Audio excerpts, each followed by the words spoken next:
Allez, la revue de presse donc avec notre très cher Gisèle Pierre Essonno qui est déjà bien installé. On a opté pour le boubou ce matin et on va forcément célébrer le retour triomphal des Lions indomptables à la CAN U17. C'est une des unes ce matin. Bonjour à vous, monsieur Gisèle Pierre Essonno. Mais bonjour Patricia, je vous accueille à Yaoundé le cœur enflammé de joie et je vous souhaite par anticipation déjà bonne fête du travail demain 1er mai. Bienvenue donc dans la cité capitale. Je vous accueille mais également nos millions de téléspectateurs, ceux du Cameroun et du monde entier qui sont tous chargés faute d'informations. Bienvenue donc à cet exercice. Et vous l'avez dit, ils étaient les premiers à être surpris de ce grand accueil hier. Eux, les bébés lions, les lions cadets qui ont donc été accueillis en terre natale avec beaucoup de ferveur et le quotidien camerounais à capitaux publics, Cameroun Tribune, édition de ce mardi, en fait, large écho, les lions cadets, les bébés lions, puisqu'il s'agit d'eux, ont été sacrés, on s'en souvient, dimanche dernier, champions d'Afrique de leur catégorie, et justement, ils se sont immédiatement rendus à la maison, d'où donc cet accueil triomphal dont parle le quotidien camerounais à capitaux publics, Cameroun Tribune ce matin, qui a d'ailleurs vécu et nous renvoie ce matin l'itinéraire de cet accueil depuis l'aéroport international de Yaoundé-Nsimalen jusqu'au centre-ville camerounais, c'est-à-dire de la cité capitale Yaoundé. Et oui, il y a eu cet accueil chaleureux de la part justement de ceux qui sont montés sur le toit de l'Afrique dans leur catégorie, c'est-à-dire moins de 18 ans à propos de cette compétition qui s'est déroulée en terre tanzanienne. Il y a cette célébration avec beaucoup de joie qui a donc été vécue à Yaoundé, mais il y a également une espèce de cauchemar qui est vécu par les Camerounais vivant dans la région de l'extrême nord. Aussi, le quotidien Mutation, édition de ce mardi, le journal de Georges-Alain Boyomo nous renseigne sur le fait qu'il y a comme une recrudescence justement d'attaques meurtrières en provenance une fois encore de la secte terroriste Boko Haram. Mutation signale comme une recrudescence, disais-je tantôt, dans cette partie du pays. La saison semble donc mortelle, réexplique encore le journal ce matin à travers un géostratège qui a donc été rencontré par le quotidien Mutation qui donne 1001 explications à propos de cette remontée justement d'attaques meurtrières dans la région de l'extrême nord du Cameroun. Et pendant ce temps, le quotidien bleu, le jour du jour, relatant un fait, c'est lui justement de Dili Palai. Oui, il intervient ce matin dans les colonnes du journal Le Jour. Il fait savoir que néanmoins, l'école est en train de naître. Sinon, l'école est en train de renaître dans la région de l'extrême nord après justement les affres de la secte terroriste Boko Haram et justement avec ces efforts qui ont été fournis par l'armée camerounaise en termes de forces de sécurité et de défense pour repousser jusqu'au dernier retranchement la secte terroriste Boko Haram. Mais il faudra compter avec justement ces forces de sécurité et de défense auxquelles font partie justement les gendarmes camerounais contre qui la lutte contre la corruption a été lancée. Oui, elle a été lancée, mais de plus belle, cette fois-là par le secrétaire d'État en charge justement de la gendarmerie à propos de la corruption dans les rangs de la gendarmerie et justement parce qu'il a mis un numéro de téléphone, un numéro vert à la disposition des Camerounais. Question, s'il en était encore besoin de le rappeler, question justement de dénoncer les cas de fraude et autres corruptions de la part des gendarmes camerounais. Et de son côté, le quotidien camerounais de l'expression anglaise, The Guardian Post, dans sa livraison de ce 30 avril 2018, justement, il ne finit pas d'évoquer ce qu'il est convenu d'appeler avec beaucoup de tristesse et de douleur la crise anglophone, une crise socio-politique que le Cameroun traverse en ces deux régions du nord-ouest et du sud-ouest camerounais, avec surtout l'affaire dite Ayuk Sissoko Atabé. Il s'agit justement de ce présumé leader des sécessionnistes qui avait été, on s'en souvient, arrêté du côté du Nigeria et puis ramené au Cameroun pour que la justice connaisse de son procès. Actuellement, renseigne justement le quotidien de Guardian Post. Ses avocats, comme pour ceux de ses co-accusés, refusent simplement de se présenter devant la barre, boycottant ainsi les audiences par devant le tribunal militaire, justement en attendant la prochaine audience dont on sait qu'elle est prévue pour le 17 mai prochain. Pour le moment, donc, les avocats de Sissoko Ayuk Tabé refusent de venir plaider au tribunal devant le tribunal militaire du Cameroun. Et on reste dans cette crise anglophone et pour parler de ce cas dont on a pris connaissance samedi dernier à propos de ce rapt ainsi que l'indiquait le quotidien Mutation, le rapt donc du chairman du SDF, Ni John Fundi. Et si le quotidien Mutation a parlé de rapt, eh bien Tribune d'Afrique de Faustin Dikam, vous le voyez, se veut colérique en donnant à lire qu'il s'est agi d'un pseudo-enlèvement. Parce qu'à titre d'explication, selon le journal, la toile a été emballée pour un coup fourré de Ni John Fundi, qui a donc trouvé là un moyen de rebondir. Si l'on s'en tient à l'éditorial de Faustin Djikam, qui estime que Ni John Fundi a trouvé là une opportunité de rebondir sur la scène politique nationale. Et dans ce sillage, l'hebdomadaire repère de fait Richard Tounaombe, tout aussi en kiosque ce matin, estime que ce droit-là, eh bien, sur ce coup-là, on doit parler ni plus ni moins que d'un incroyable kidnapping de Ni John Fundi. Incroyable à ses yeux, car le cortège ne pouvait pas s'entendre aussi bonnement avec les sécessionnistes et les ravisseurs pour être relâchés sitôt après. Ce sont là les explications qui font douter justement le journal en kiosque ce matin repère sur le fait qu'il s'est agi d'un rapt ordinaire. Le quotidien L'Épervier, le journal de Léopold Nudjo, enfonce un peu le clou en donnant d'ailleurs l'impression ce matin, vous le voyez en grande une, en donnant l'impression qu'en fait, Ni John Fundi aurait donc été porteur d'un paquet à remettre aux sécessionnistes, et L'Épervier a l'information selon laquelle, eh bien, au départ, le chairman du SDF avait catégoriquement refusé l'escorte des forces de sécurité et de maintien de l'ordre pour assurer sa sécurité telle que cela avait été prévu par les autorités administratives. À la question de savoir pourquoi est-ce que Ni John Fundi a refusé d'être protégé par la République, eh bien, la réponse que donne le journal, c'est qu'il y aurait comme une complicité entre Ni John Fundi et les personnes à qui il aurait porté justement un paquet. D'ailleurs, Galax Etoga, qui fait la deuxième une du journal L'Épervier édition de ce jour, entend vulgariser, on l'a déjà dit, entend donc vulgariser la lutte contre la corruption dans les rangs de la gendarmerie. Il a pour cela mis justement un numéro vert à la disposition du grand public. C'est le 1501 qui est donc ainsi mis disponible pour que tout cas de corruption au sein de la gendarmerie soit signalé par celui qui en a intérêt. Et pour ce qui est de Maurice Kamto, le professeur Maurice Kamto qui est en prison depuis quelques mois maintenant, l'hebdomadaire, la nouvelle édition de ce mardi, met à contribution les services de renseignement et l'on apprend que ceux-ci disposent de 7874 enregistrements du président national du MRC, le mouvement pour la renaissance du Cameroun, et tous ou presque le coincent dans le sens des choses qui auraient été concoctées préalablement, question d'en venir à atteindre justement l'intégrité du territoire camerounais. En tout cas, c'est le journal La Nouvelle qui le dit ce matin à propos de ces enregistrements dont disposent les services des renseignements du Cameroun. Et dans le domaine de l'économie et de la finance, voyons avec Expression économique, tout aussi disponible ce matin en kiosque, justement parce que il y a une campagne qui a été lancée par Jean-Ernest Massena Ngalé-Bibert, le ministre camerounais en charge des transports, qui a donc lancé ainsi une campagne contre le transport, on va dire clandestin, notamment dans les centres urbains camerounais. Mais le journal signale ce matin qu'il y a un contraste entre cette mesure gouvernementale qui vise à sécuriter les personnes et leurs biens dans les centres urbains camerounais. Il y a néanmoins un contraste en matière d'offres de transport urbain au Cameroun. Il n'y a pas de bus dans le plus clair des villes du Cameroun. Alors, question qui est d'ailleurs posée ce matin dans Expression économique, comment est-ce que les Camerounais se déplacent à l'intérieur de leur ville? L'offre manifestement est largement inférieure à la demande, conclut justement le journal qui a ainsi confronté les différents acteurs à qui donne d'ailleurs la parole ce matin. Et la conclusion est que, eh bien, cette initiative est bien, mais elle manque crucialement de solutions de rechange. Et puisqu'on parlait de transport, le quotidien L'économie édition de ce mardi s'intéresse à la vie de la seule entreprise camerounaise en charge des transports ferroviaires. Et il s'agit bien de la Camrail. Depuis avril 1999, eh bien, le journal propose une esquisse de bilan d'activité et annonce d'ailleurs pour bientôt des rénovations au sein de cette structure.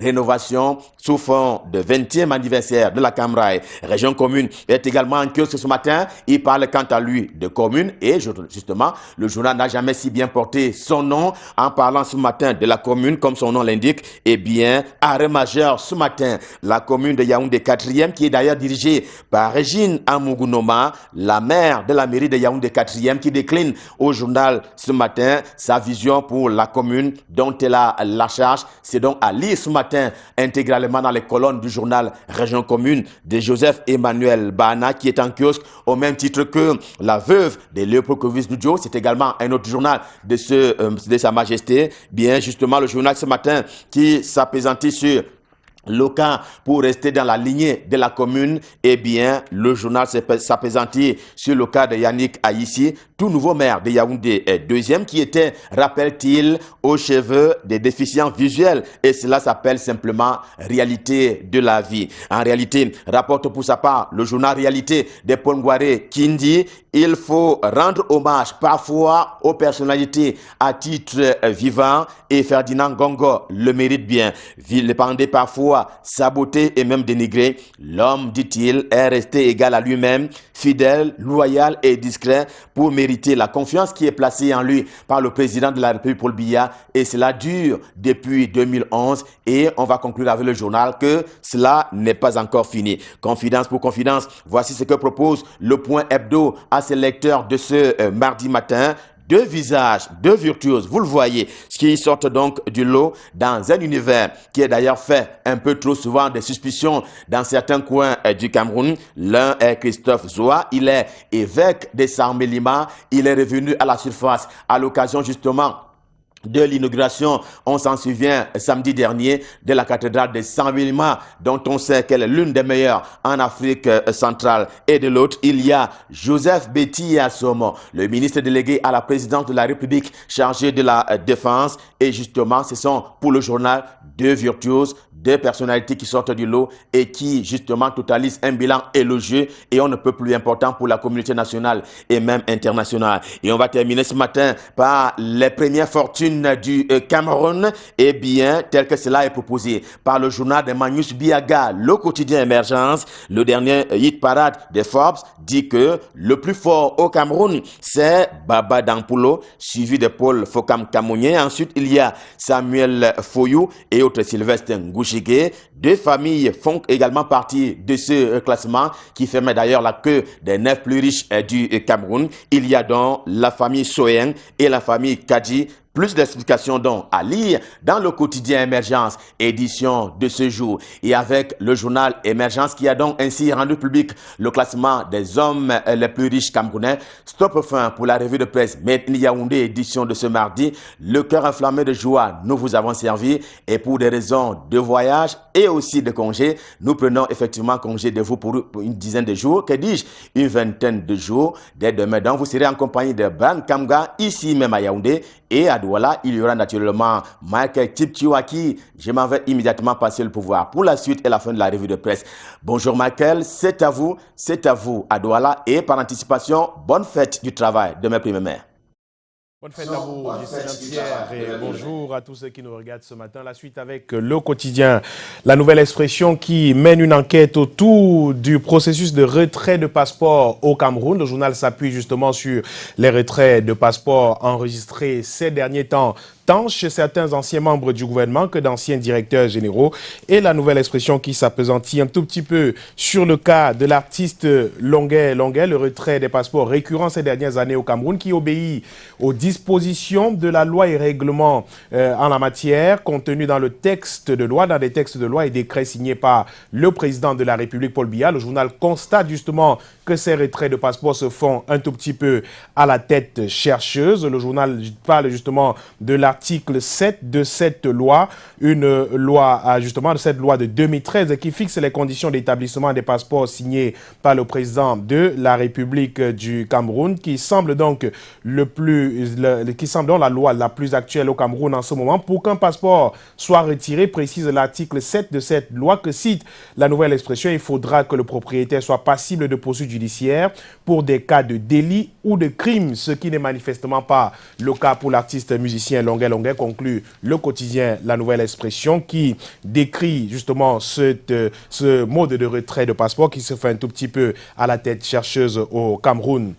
Le journal donne aussi également à son oreillette gauche des nouvelles des régions du nord-ouest et du sud-ouest du Cameroun, avec un boycott actif du 1er mai déjà annoncé dans ces deux régions du pays. Les sécessionnistes qui menacent sur les réseaux sociaux de s'en prendre à toutes les personnes qui ne respectent pas 3 jours de ville morte à compter du 29 avril 2019. C'est donc une menace qui plane sur les populations dans ces régions du nord-ouest et du sud-ouest du Cameroun et qui sème justement la panique au sein de ces populations. l'expression, constate le journal La Nouvelle Expression en kiosque aujourd'hui. Le quotidien Le Messager est également paru ce jour et à l'occasion de la fête du travail qui se célèbre donc le 1er mai, le journal a un tout petit peu révisité le concept de travail décent dans notre pays pour constater que le Cameroun est justement sur un volcan endormi. Le ministre du Travail et de la Sécurité sociale a lui-même constaté, nonobstant quelques efforts qui sont menés jusqu'ici par le gouvernement et par quelques entreprises, le travail décent est encore bien loin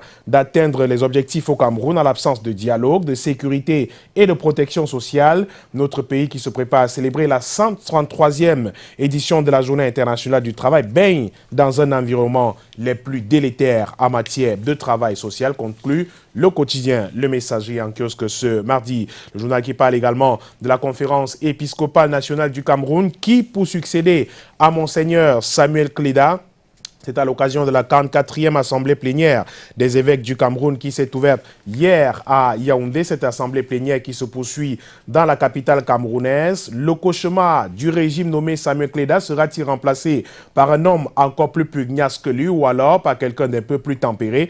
S'interroge le quotidien Le Messager qui attend donc et scrute pour attendre le nom du nouveau président de la conférence épiscopale nationale du Cameroun à l'issue des travaux de Yaoundé. Le journal Hot News est également en kiosque aujourd'hui et nous parle de San-Mélima. San-Mélima est la plus grande cathédrale d'Afrique centrale inaugurée dans cette localité. C'était donc le week-end dernier. Le luxueux bâtiment ultra moderne a été consacré, dédicacé au cours d'une célébration particulièrement courue, présidée par son Excellence, Monseigneur Julio Moura, nonce apostolique au Cameroun et en présence de Samuel Vondo Ayolo, ministre directeur du cabinet civil de la présidence de la République, par ailleurs représentant personnel du président de la République du Cameroun. Et des nouvelles du palais de l'unité avec ce soutien constant du Royaume-Uni au Cameroun, avec un émissaire qui était au palais de l'unité il y a quelques jours, venu rendre visite au président Paul Biya, le président de la République justement, qui a reçu en audience le haut-commissaire du Royaume-Uni au Cameroun, Rowan James Laxton. Les deux hommes ont revisité la coopération entre le Cameroun et la Grande-Bretagne pour constater justement que les relations sont plutôt bonnes entre les deux États. La lettre de l'Ordre national des conseils fiscaux du Cameroun est également en kiosque aujourd'hui et nous reparle de la question du franc CFA, le débat autour du franc CFA et les chefs d'entreprise de la CEMAC qui s'invitent justement dans ce débat. Ils se sont interrogés si la monnaie commune des pays de la zone franc est un atout ou frein à l'émergence de la communauté. D'ores et déjà, les avis sont divergents sur la question et c'est d'ailleurs l'objet de l'éditorial du directeur de la publication de la lettre de l'ONCFC, par ailleurs président de l'Ordre national des conseils fiscaux du Cameroun, Jacques Bounan, qui estime qu'il faut s'asseoir pour parler du franc CFA, de ses avancées et reculades, bref, de son évolution au sein ou hors de la CEMAC, la CEDEAO, les institutions de Bretton Woods. Et d'ailleurs, le professeur Daniel Ona Ondo lui embouche la même trompette pour dire que si nous le faisons pas, nous risquons d'être confrontés au populisme et aux controverses des acteurs de toutes sortes. Donc, soutient le professeur Daniel Ona Ondo autour du débat sur le franc CFA. Il faut donc absolument mener ce débat, conclut la lettre de l'Ordre national des conseils fiscaux du Cameroun en kiosque ce jour. Le journal qui parle aussi de fiscalité et le centre régional des impôts de Yaoundé 1 qui se démarque des recettes fiscales en 2018 dans notre pays, considéré comme un maillon fort de la Direction générale des impôts. Le centre des impôts du centre 1 continue à faire sensation dans la mobilisation des recettes fiscales. L'on peut opportunément dire que l'ère Ali Aladjiaba est charnière au regard des résultats flatteurs et encourageants observés, conclut et donc écrit le Jacques Bakelac du journal La lettre de l'Ordre national des conseils fiscaux du Cameroun et le journal qui parle aussi des recettes fiscales dans notre pays et le plan numérique du Cameroun qui vise 300 milliards de francs CFA, fort des succès dans le secteur numérique. Les autorités en attendent beaucoup sur le plan économique. D'après le ministère camerounais des postes et télécommunications, le plan stratégique Cameroun numérique à l'horizon 2020 devrait porter la contribution annuelle moyenne du secteur à 300 100 milliards de francs CFA au titre d'impôts et taxes, écrit la lettre de l'ONCFC qui est parue également ce mardi. Et on termine cette revue de presse avec Eden Newspaper, ce journal d'expression anglaise qui revient justement sur la sortie de l'Union européenne et la réaction du porte-parole du gouvernement, ministre de la Communication. C'était la semaine dernière à Yaoundé, le ministre de la Communication qui a donc balayé d'un revers de la main toutes les allégations du Parlement européen au sujet de la violation des droits de l'homme dans les régions du nord-ouest et du sud-ouest Cameroun. Le Cameroun n'a donc aucune leçon à recevoir du Parlement européen, semble écrire le journal Eden Newspaper, empruntant bien sûr au ministre de la Communication, porte-parole du gouvernement, René Emmanuel Sadi, il y a quelques jours à Yaoundé. C'est avec ce journal Eden que nous terminons cette revue de presse de mardi, Patricia. Merci beaucoup, Michael. On va parler de cette célébration toute particulière. C'était donc à l'honneur de ces 100 jours au pouvoir, à la tête évidemment de Madagascar. Il s'agit de Andy Rajoelina, l'actuel président malgache qui célébrait dans ses 100 jours au pouvoir. Il y avait cette information toute particulière. On va donc jeter un coup d'œil très averti cette fois-ci sur l'actualité vue au-delà de nos frontières. L'actualité vue au-delà de nos frontières, justement, à l'international, avec les tensions qui continuent de s'enregistrer au Bénin. Au Bénin, justement, des tensions avec le site RFI qu'on devrait avoir en premier, qui revient sur ces élections après les élections législatives marquées par une très forte abstention. L'opposition qui a demandé au chef de l'État, justement, lundi dernier, d'arrêt du processus électoral. La présidence n'a pas tardé à réagir sur cette question d'arrêt du processus électoral au Bénin. Tension au menu justement du site Africa News qui traite également de cette actualité ce jour, au Bénin toujours, et le site qui parle justement d'une élection marquée par une abstention record, l'abstention record jamais notée dans le pays réputé justement pour être un exemple de démocratie en Afrique de l'Ouest, qui a voté dimanche pour élire ses députés lors d'un scrutin historique où l'opposition n'a pas été autorisée à se présenter, marqué par une abstention massive et une coupure totale de l'Internet, signe pour nombre d'observateurs d'un tournant autoritaire du président Patrice Talon. C'est donc ce qu'écrit ce matin le site Africa News. Et Africa News également qui nous donne des nouvelles du Burkina Faso. Du Burkina Faso justement, avec au moins 5 morts qui ont été enregistrés dans une église du pays. Au moins 5 morts, une première attaque d'une église dans le nord du Burkina Faso. Pays pauvre en proie à des attaques djihadistes récurrentes qui a fait 5 morts dimanche à Silgadi, notamment à 60 km de Djibo, le chef-lieu de la province de Soum. Et donc, les autorités qui ont réagi, la présidence de la République qui a également porté un message de consolation aux familles endeuillées en promettant justement de lutter de plus en plus contre le djihadisme dans le pays. Et on repart avec le site RFI qui nous donne des nouvelles de Malabo. Malabo qui accuse donc l'Espagne de tenter de déstabiliser la Guinée équatoriale. La chaîne de télévision du vice-président Théodorin Nguema Obiang reproche à l'ambassadeur d'Espagne à Malabo de s'être affiché aux côtés de l'opposant Andrés Essono Ondo et de rechercher à déstabiliser la Guinée équatoriale. Le journal revient sur les détails de cette affaire et des propos justement qui ont été tenus par l'ambassadeur justement d'Espagne dans le pays. Et on termine avec cette dernière actualité, le chef de l'État islamique qui fait une fois de plus parler de lui, le chef de l'État islamique al-Baghdadi,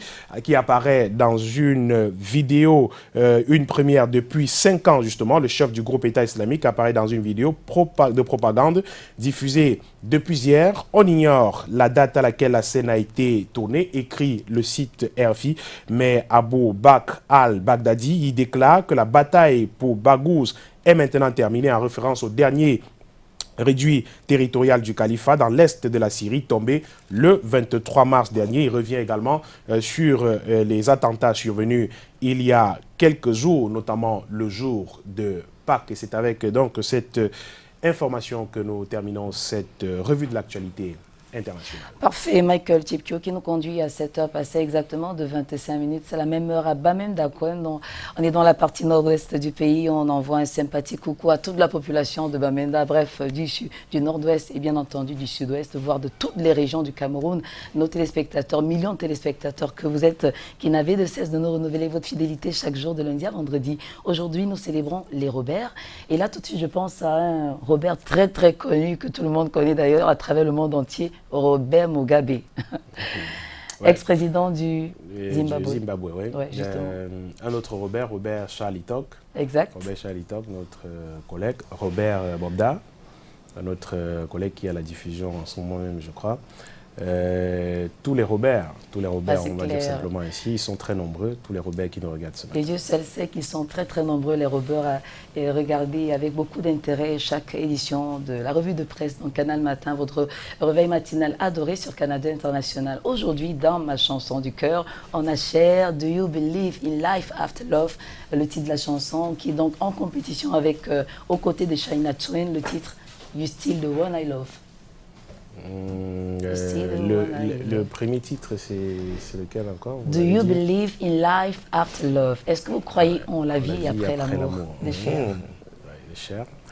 Je crois que je vais faire le choix de Shania Twain puisque You Still the One I Love. Yes. Parce que je connais mieux la chanson. Why the choice of this song? Just because I know this song, and I don't know je ne connais pas très bien l'autre titre, donc voilà, c'est la seule raison pour laquelle Mais ce type que Michael, tomorrow is a Labor Day, forcément on ne sera pas là pour l'actualité des journaux, puisque c'est un jour férié pour tous les Camerounais, travailleurs ou pas en tout cas. Mais quel type de célébration? C'est du classique avec des reportages un peu partout parce que les hommes de presse ne sont jamais en congé ou de repos. Qu'est-ce qui est prévu demain? Une activité spéciale, une rencontre avec des collègues ou des amis? On verra ça demain, Aimé, mais pour l'instant, je crois que demain, ce qui est prévu, c'est beaucoup de travail, vous l'avez dit tout à l'heure. C'est un jour où particulièrement les hommes des médias se déploient beaucoup de travail. Travaillent même plus que les travailleurs. Même plus que les jours ordinaires parfois. Donc, beaucoup de travail demain et la suite, peut-être un verre avec des amis et collègues, peut-être que ce sera le cas aussi, on verra bien. Magnifique, très particulier cette façon de célébrer. On va rappeler que c'est la 133e édition de la fête nationale du travail, internationale d'ailleurs du travail, qui est placée cette année sous le thème, on revient sur le thème, protection du travailleur. Évidemment, vecteur de la justice sociale, évidemment du travail décent pour le travailleur au Cameroun. C'est vrai que l'expression travail décent est difficile à employer dans tous les secteurs d'activité au Cameroun. Bref, on est en train de revenir dessus. Merci encore à Michael Chipkio. Et puis, bien des choses pour le petit congé de Monsieur Essono, Saint-Pierre du côté de Yaoundé. Il y a Aude Obam depuis la région du Sud qui précisait que tellement votre cœur est enflammé de joie qu'un jour, il risque carboniser. Donc, pour lui faire un coucou ce matin, Saint-Pierre Essono et toute l'équipe du côté de Yaoundé. La revue de presse donc terminée, on va évoluer, même au-delà de nos frontières déjà évacuées avec l'actualité, puisqu'on aura les éphémérides tout à l'heure. Et puis, on fera quand même un clin d'œil particulier à notre collègue de TV+, qui malheureusement a perdu son papa, c'est tout récent, Bruno Téné, qui est en deuil, donc difficile. Fait du travail pour lui, Bruno Téné. Il vient s'ajouter à un autre collègue qui elle aussi attend les obsèques de son papa. C'est difficile ce qu'on travaille, ce qu'on traverse au quotidien. Sandrine Api et puis désormais Bruno Téné. Nous lui présentons donc nos condoléances. On espère qu'il sera fort pour surmonter le décès de son papa. C'est clair, les condoléances de toute la grosse équipe de production de Canal Matin. Soyez forts, de même que toutes les personnes qui, comme vous, ont perdu un être cher. C'est notre devoir, vous accompagner pendant les moments de bonheur, mais également pendant les moments de douleur. Et ce matin, naturellement, pour ce qui est du volet santé de Canal Matin, on va revenir sur cette campagne de consultation oncologique. Vous voulez savoir de quoi il est question? Restez tout simplement des nôtres. Le temps de prendre congé de Michael, le rendez-vous est pris pour après-demain. Ce sera donc mercrredi. Le mois prochain. Rendez-vous le mois prochain. Non, jeudi. Ce sera jeudi. Ce sera jeudi, naturellement. Et nous serons là avec le même plaisir, Patricia. Je vous en prie. Voilà. Portez-vous bien. Très bonne fête. Merci. Allez, clin d'œil à nos partenaires et on se retrouve pour la suite de ce bonheur. Beaucoup d'invités ce jour encore, c'est le dernier du mois.